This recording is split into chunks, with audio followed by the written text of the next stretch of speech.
തിരുവനന്തപുരത്തേക്ക് അവിടെ പാറശാലയിൽ വിദ്യാർത്ഥിനിക്ക് നേരെ ലൈംഗികാതിക്രമത്തിന് ശ്രമം. ചെറുവാരക്കോണം ലോ കോളേജ് വിദ്യാർത്ഥിനിക്കാണ് ഈ ദുരനുഭവം ഉണ്ടാവുന്നത്.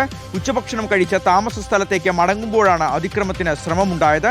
ബൈക്കിലെത്തിയ രണ്ടംഗ സംഘമാണ് വിദ്യാർത്ഥിനിയെ കടന്നുപിടിക്കാൻ ശ്രമിച്ചത്. അരുൺ സോളമൻ വിവരങ്ങൾ നൽകും. അരുൺ, നട്ടുച്ചയ്ക്ക് പട്ടാപ്പകൽ ഇത്തരത്തിലൊരു അതിക്രമം ആ പെൺകുട്ടിയെ വലിയ തരത്തിൽ മാനസികമായി അത് ബാധിച്ചിട്ടുണ്ടാവും.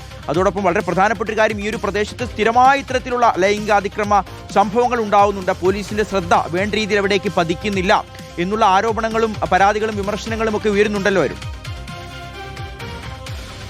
ഷിക്കാസ്, ഇത് പാറശാല CSA ലോ കോളേജ്, അതായത് ചെറുവാരക്കോണത്തുള്ള ഈ ലോ കോളേജിൽ പഠിക്കുന്ന അവസാന വർഷ വിദ്യാർത്ഥിനിക്കാണ് ഇത്തരത്തിൽ ഒരു ദുരനുഭവം ഉണ്ടായത്. ഇന്നലെ ഉച്ചയോടുകൂടി ആ കോളേജിൽ നിന്നും മടങ്ങിയതിനു ശേഷം ഉച്ചയ്ക്ക് 1:20 കാരുണ്യ ഹോട്ടലിൽ നിന്നും ഭക്ഷണം കഴിച്ച് തിരിച്ച് ബദേൽ ഹോസ്റ്റലിലേക്ക് മടങ്ങിപ്പോകും വഴിയാണ് ഇവിടുത്തെ RPS എന്ന് പറയുന്ന ഒരു ട്രേഡേഴ്സിന് തൊട്ടടുത്ത് വെച്ചാണ് ഈ ഇരുചക്ര വാഹനത്തിലെത്തിയ രണ്ടംഗ സംഘം ഈ യുവതിയെ കടന്നു പിടിക്കാനായിട്ട് ശ്രമിച്ചത്. ഇതിൽ പ്രധാനമായും ഏറ്റവും ഗുരുതരമായിട്ടുള്ള ഒരു കാര്യം, 17-കാരനാണ് ഈ വിദ്യാർത്ഥിനിക്ക് നേരെ ഈ കടന്നുകയറ്റത്തിന് ശ്രമിച്ചതെന്നുള്ളതാണ് ഏറെ ഞെട്ടിപ്പിക്കുന്ന ഒരു വസ്തുത.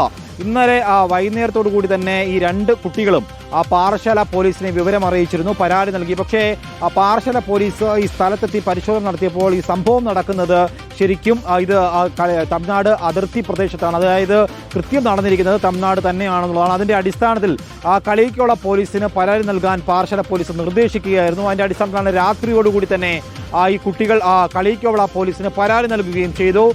CCTV ദൃശ്യങ്ങളിൽ ഇവരുടെ നമ്പർ പ്ലേറ്റ് ഒന്നും വ്യക്തമല്ലായിരുന്നെങ്കിലും വളരെ അതിവേഗത്തിൽ തന്നെ പ്രതികളെ പിടികൂടാനായിട്ട് പോലീസിന് സാധിച്ചു എന്നുള്ളതാണ് ഏറ്റവും പ്രധാനപ്പെട്ട ഒരു വസ്തുത. ഇന്ന് ഇതുമായി ബന്ധപ്പെട്ട് തന്നെ കുരുതൻകോട് എന്ന് പറയുന്ന ഭാഗത്തുള്ള ഈ പ്രധാനപ്പെട്ട ഒരു പ്രതി, അതായത് ഭാരതി ബാബു, ഇയാളാണ് ഈ ബൈക്ക് ഓടിച്ചിരുന്നത്. തൊട്ട് പിന്നിലുണ്ടായിരുന്നത് 17-കാരനാണ്. ഈ 17-കാരനാണ് ഈ വിദ്യാർത്ഥിയെ കടന്നു പിടിക്കാനായിട്ട് ശ്രമിച്ചതും.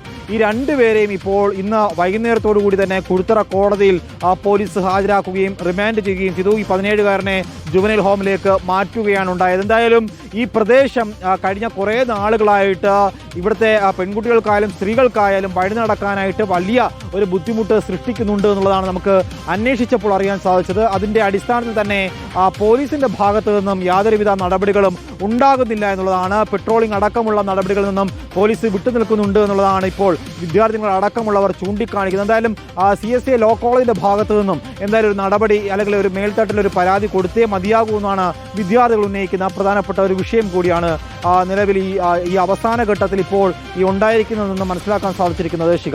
ശരിയായിരുന്നു.